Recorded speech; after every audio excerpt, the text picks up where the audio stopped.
नमस्कार साथियों।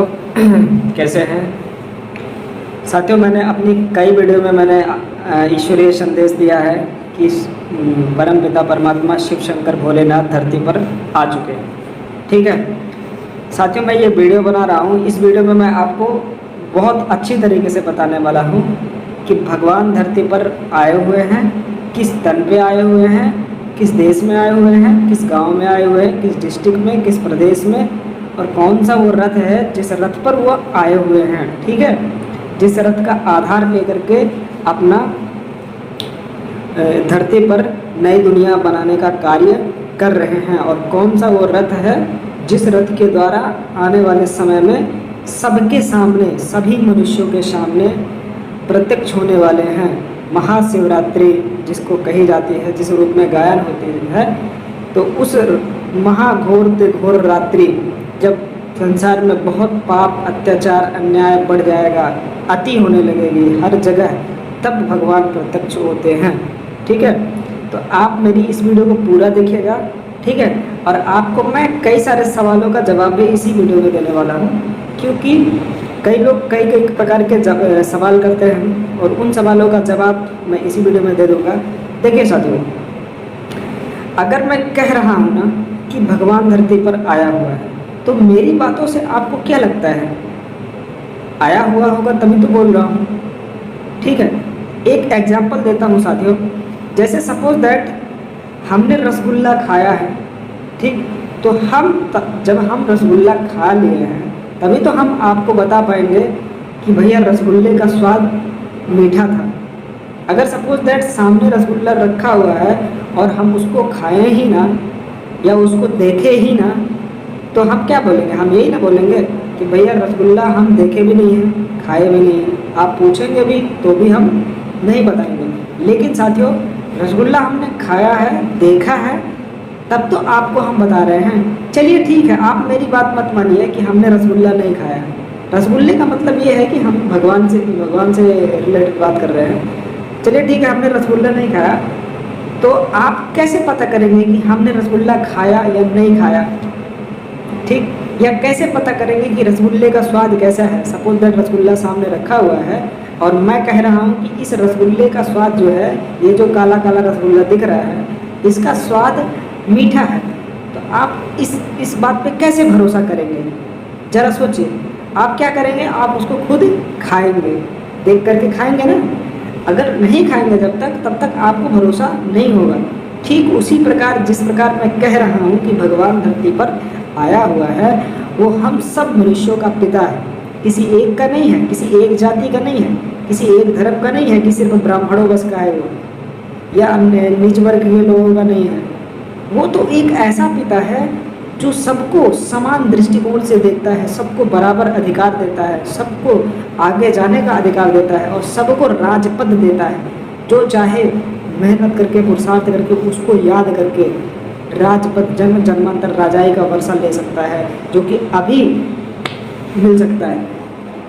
साथियों, मैं अपनी वीडियो में बोलता रहता हूँ, और मेरी वीडियोस जो है बिल्कुल सत्य गीता, श्रीमद् भगवद गीता, जो कि सत्य पर आधारित है, और ये सत्य द्वारा, सत्यनारायण शिव शंकर भोलेनाथ द्वारा दिया गया ज्ञान, उसके आदेशानुसार ही मैं आप सबको अपनी वीडियोस में ईश्वरीय संदेश देता रहता हूँ। और इन बातों को आप बिल्कुल भी अन्यथा में ना लें, और ना ही आप इसे गलत समझें। अगर आप इसे गलत समझते भी हैं तो इसका कोई मतलब नहीं निकलता है, क्योंकि साथियों समय बहुत खराब चल रहा है। दुनिया में बहुत भयंकर परेशानियाँ, बीमारियाँ, मारकाट, लड़ाई झगड़े, तृतीय विश्व युद्ध, चतुर्थ विश्व युद्ध, देश देशांतर आपस में लड़ रहे हैं, लोग आपस में लड़ रहे हैं, घर परिवार में लड़ाई झगड़े चल रहे हैं, कोई किसी की नहीं सुन रहा, कोई किसी का हो नहीं रहा है।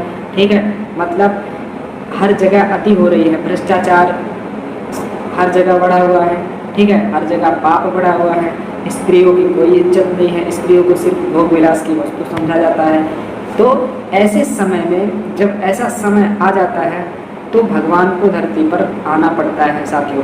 और श्रीमद् भगवद गीता में उन्होंने वादा भी किया है हम मनुष्यों से कि जब जब दुनिया में पाप, अत्याचार बढ़ जाएगा, समस्या बढ़ जाएगी, तब तब मैं धरती पर आता हूँ। तो साथियों, मैं अपनी वीडियो में और भी कुछ बातें बताने वाला हूँ, जैसे कि मैंने अपनी वीडियो में बताया है कि भगवान धरती पर आया हुआ है। ठीक है, कौन सा भगवान आया हुआ है? शिव शंकर भोलेनाथ, जो कि सृष्टि में जिनकी की अपरंपार महिमा है, जो कि आदिनाथ कहे जाते हैं, आदिदेव कहे जाते हैं, शिव शंकर भोलेनाथ कहे जाते हैं, पशुपतिनाथ कहे जाते हैं, अमरनाथ कहे जाते हैं। कई नामों से उनको जाना जाता है। उनके नाम भी अनगिनत है और उनके रूप भी अनगिनत है। और वो बड़े से बड़े सन्यासी भी कहे जाते हैं। और उनको जो है, उनको ऐसे दिखाया जाता है ना कि मतलब उनके पास कुछ भी नहीं है, बिना कपड़े के, बिना घर के, मतलब तो इस स्टेज में उनको दिखाया जाता है साथियों, जो कि अभी धरती पर आए हुए हैं और उन्होंने ही पूरे मनुष्यों का कल्याण करना है। यानी कि भगवान को ही पूरे मनुष्यों का कल्याण करना है। कल्याण मतलब सभी मनुष्य दुखी हो चुके हैं। तो देखो, जब आप लोग भी जब दुख होता है तो दुखी होते समय आपके मुंह से ये अवश्य निकलता है, हे भगवान अब मैं क्या करूं, या हे भगवान मैं इस समस्या से कैसे उलझूं। मतलब कहीं ना कहीं भगवान का ही स्मरण किया जाता है, याद आती है। तो अभी वो आए हुए हैं तो आप सब उनको प्रैक्टिकल में जान कर, पहचान कर अगर आप याद करेंगे तो आपको बहुत फायदा होगा। और ये जो भयंकर विनाश होने वाला है, भयंकर समस्याओं का आप सामना कर रहे हैं, भयंकर बीमारियां, ये सब जो प्रॉब्लम चल रही है, इन सभी समस्याओं से छुटकारा आपको प्रैक्टिकल में अभी इसी टाइम मिल सकता है। बस करना क्या है, आपको भगवान को पहचानना है, जो भगवान प्रैक्टिकल में आया हुआ है, मनुष्य रूप में आया हुआ है, आपके हमारे जैसे रूप में आया हुआ है। जैसे गीता में उन्होंने कहा भी है कि मैं साधारण तन पर आता हूँ, इसलिए दुनिया के जो बड़े बड़े अमीर लोग हैं, बड़े बड़े पैसे वाले हैं, बड़े बड़े पद वाले हैं, वो हमको पहचान नहीं पाते। क्यों? क्योंकि जब साधारण तन पर आते हैं तो साधारण लोगों को कौन वैल्यू करता है? कोई वैल्यू देता है? आजकल लोगों में इतना अहंकार है अपने पद का, अपने पैसे का, अपने रुतबे का, ठीक है, कि वो अपने से छोटे लोगों को कुछ मानते नहीं हैं। लेकिन स्वयं ऊपर वाला, सृष्टि का रचयिता स्वयं साधारण तन पर आया है। और वो साधारण तन कहाँ का है, मैंने अपनी कई वीडियो में बता चुका हूँ, इस वीडियो में बता देना चाहता हूँ। वो साधारण तन है, पहले तो मैं आपको बता देना चाहता हूँ, भगवान भारत में आते हैं, क्योंकि भारत में पवित्रता को महत्व दिया जाता है और भारत में ही भगवान को सबसे ज़्यादा मान्यता दी जाती है। क्यों? क्योंकि भगवान भारत में आते हैं। और भगवान भारत के उत्तर प्रदेश यूपी, उत्तर प्रदेश जो भारत का सबसे बड़ा राज्य है, स्टेट है, और उत्तर प्रदेश के एक फर्रुखाबाद जिला है, फर्रुखाबाद, जो कि गंगा किनारे है। किसके किनारे है? गंगा, पतित पावनी गंगा किनारे है। और गंगा किनारे फर्रुखाबाद के एक कंपिल गांव में आया हूँ, गांव का नाम कंपिल है। और उस गांव का एक व्यक्ति है जिसका नाम, अगर आपने सुना होगा या नहीं सुना होगा, वीरेंद्र देव दीक्षित। किस नाम से है? वीरेंद्र देव दीक्षित नाम से है। और उस व्यक्ति के तन पर स्वयं ऊपर वाला शिव प्रवेश करके अभी शंकर का पार्ट प्ले कर रहे हैं और सारी दुनिया का कल्याण कर रहे हैं, सारी दुनिया को ज्ञान सुना रहे हैं, सारी दुनिया को एक नई दुनिया बना रहे हैं। और पुरानी दुनिया का विनाश करने का काम भी उनके द्वारा किया जा रहा है, ठीक है, प्रेरणा से। समझ गए?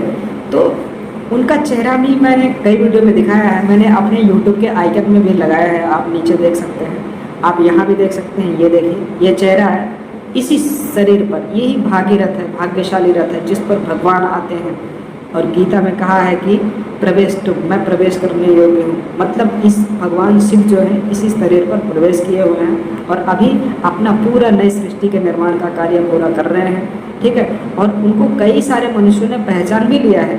भगवान आए, उन्होंने अपनी पढ़ाने का स्थान एक आध्यात्मिक ईश्वरीय विश्वविद्यालय का निर्माण किया, जो कि मैंने पिछली वीडियो में बता चुका हूँ। इसी वीडियो में इस वीडियो में बता देना चाहता हूँ कि वो आध्यात्मिक ईश्वरीय विश्वविद्यालय का निर्माण करके और उसके द्वारा सभी मनुष्यों को पढ़ाने का कार्य कर रहे हैं। लेकिन समस्या इस बात की है कि इस बात को जब किसी को बताया जाता है तो लोग मानने को तैयार नहीं होते हैं। तो साथियों, में जो एग्जाम्पल दिया ना रसगुल्ले वाला, रसगुल्ला सामने रखा हुआ है, उसको आप खाइए, खाने के बाद आपको पता चलेगा। मतलब मैंने जैसे बता दिया आपको ना कि भगवान आया हुआ है, तो भगवान आया हुआ है, उसकी रिसर्च करिए, आप उसको रिसर्च करिए। रिसर्च करने के बाद आपको जो रिजल्ट निकलेगा वो एकदम आश्चर्यचकित करने वाला होगा। आप भी कहेंगे, आप खुद कहेंगे भैया आपने क्या चीज़ बता दी।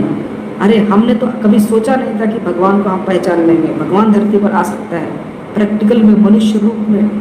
अरे भगवान मनुष्य रूप में आता है सारे दुनिया का कल्याण करने। ठीक है, मैं आपको बता देना चाहता हूँ, मैं आपको बार बार ईश्वरीय संदेश देता हूँ कि भगवान धरती पर आया हुआ है, आया हुआ है, आया हुआ है। हम बताते हैं मनुष्य रूप में आया हुआ है, हमने पहचान लिया है, हम उसको याद करते हैं, बहुत मजा आता है। कोई समस्या नहीं है, कोई दुख नहीं है, जबकि कोई अमीर घर से नहीं है, हम बिल्कुल साधारण व्यक्ति हैं, बिल्कुल दाल चावल रोटी खाने वाले, दाल रोटी खाने वाले आदमी हैं। कोई खीर पकवान 56 भोग हमको नहीं मिलते, कोई अच्छे कपड़े भी नहीं मिलते, लेकिन फिर भी हमारे अंदर इतनी खुशी क्यों रहती है? हम क्यों खुश रहते हैं? क्यों? क्योंकि हमको भगवान बुद्धि में समाया हुआ है कि ये है प्रैक्टिकल रूप, इस अन्न पर भगवान आया हुआ है। उसकी याद बार बार आती है। जब बार बार याद आती है तो जो भगवान की याद आए बार बार, तो सोच लो कि खुशी सुख का सागर कहा जाता है, दुख का नामो निशान नहीं हो सकता, चेहरे में कभी भी मुरझाहट नहीं हो सकती। ठीक है, तो साथियों मैंने अपनी जितनी भी वीडियो में जो भी संदेश दिया है वो बिल्कुल सच्चा है। और एक बार मैं आपसे रिक्वेस्ट करता हूँ, मेरे भाई, मेरे बड़े भाई होंगे, आप छोटे भाई होंगे, मेरी माताएं होंगी, बहनें होंगी, बड़े बुजुर्ग होंगे, दादाजी होंगे, अंकल जी होंगे, जो भी होंगे, आप जो भी मेरे वीडियो को देख रहे हैं, प्लीज़ आप जहाँ से भी हैं, आप भारत से हैं, अन्य स्टेट से हैं, अन्य कंट्री से हैं, मतलब दूसरे देशों से हैं, आप सबके लिए है, आप सबको ईश्वरीय संदेश है। आप दूसरे देश वाले अगर फ़ोन नहीं कर सकते हो तो आप मेरे नंबर पे व्हाट्सअप करो, व्हाट्सअप पे मैसेज करो, मैं व्हाट्सअप में बात कर सकता हूँ। मेरा एक ही नंबर है जो कि है 7869361937, और इस नंबर पर कॉल करके आप मेरे से बात कर सकते हैं, इस नंबर पर व्हाट्सअप कर सकते हैं। ठीक है, ये एक ऐसा नंबर है जिस नंबर पे आप कभी भी 24 घंटे फ़ोन कर सकते हैं। मैं आपको हर समय अवेलेबल मिलूँगा। ठीक है, क्योंकि मैंने प्रण किया है कि मुझे जो भगवान मिला है ना, जो शिव शंकर भोलेनाथ को हमने पहचाना है ना, हम उसको सारे संसार में प्रत्यक्ष कर देंगे, और प्रत्यक्ष कर कर ही मानेंगे। जब तक प्रत्यक्ष नहीं करेंगे तब तक चैन की नींद नहीं सोएंगे। ये हमारा प्रण है भैया। ठीक है, और आप माने या ना माने, मैं आपको गारंटी के साथ कहता हूँ, स्टाम्प पेपर में लिख के कहता हूँ कि भारत देश एवं दुनिया भर में फैली एक आध्यात्मिक ईश्वरीय विश्वविद्यालय जो कि AIBB के नाम से इंटरनेट पर भी उपलब्ध है, www.pvkhaibv, इस वेबसाइट पर भी सर्च करके आप पता कर सकते हैं। एक आध्यात्मिक ईश्वरीय विश्वविद्यालय ही है जो सारे दुनिया का कल्याण करने वाली है। सभी मनुष्यों को इसी विश्वविद्यालय में आना है, क्योंकि भगवान ने ये विश्वविद्यालय खोला है, और इस विश्वविद्यालय में पढ़ने वाले स्टूडेंट्स की वाह रे वाह, बहुत महिमा है, बहुत। जब भगवान की भी इतनी महिमा है तो भगवान के बच्चों की कितनी महिमा होगी? भगवान के बच्चों को और महिमा होती है भाई। क्यों? क्योंकि बच्चे पहचान लेते हैं, मनुष्य हम बच्चे पहचान लेते हैं। तो साथियों आप भी आइए, आपका स्वागत है। आप भारत के किसी भी कोने से हैं, आप मेरे को संपर्क करिए, व्हाट्सअप करिए, फ़ोन करिए। मैंने नंबर इसी वीडियो में दे दिया है, स्क्रीन पे भी आपको दिख रहा है, स्क्रीन पे भी मैं आपको दिखा रहा हूँ। ठीक है, लेकिन साथियों आपको थोड़ा विश्वास करना होगा, रिसर्च करना होगा, आना पड़ेगा। देखिए हमारे आध्यात्मिक सेंटर तक आना पड़ेगा, तभी आपको भगवान मिलेगा। आपको हमने ये वीडियो के माध्यम से संदेश दे दिया है, लेकिन संदेश लेने के बाद आपको जहाँ भगवान आया हुआ है या जिस सेंटर पर जो आपके नज़दीकी सेंटर है तो उन पर जाना पड़ेगा, क्योंकि जाने से ही आपको पता चलेगा। अगर आपको सब्जी खरीदनी है तो सब्जी की दुकान में जाना पड़ेगा भैया। तो भगवान को पाना है तो भगवान के घर में जाना पड़ेगा, जो कि भगवान ने स्वयं घर बनाया है आध्यात्मिक ईश्वरीय विश्वविद्यालय के नाम से। ठीक है ना भैया? तो मेरे भाइयों आप मेरी बात को समझ गए होंगे। मैंने आपको चेहरा भी दिखा दिया कि किस तन पर आया हुआ है, किस नाम का व्यक्ति है, किस गांव का है, किस राज्य का है, किस ज़िले का है, किस देश का है, और बहुत खुशी की बात है भैया। मैं आशा करता हूँ आपको ये वीडियो बहुत अच्छी लगी होगी। लाइक ज़रूर कर दीजिएगा, सब्सक्राइब भी कर लीजिएगा, क्योंकि मैं आध्यात्मिक से रिलेटेड कई सारी वीडियो डालता रहूँगा, और शेयर तो बिल्कुल ही कर दीजिएगा। ठीक है, चलिए ठीक है, धन्यवाद। ओम शांति, जय हिंद।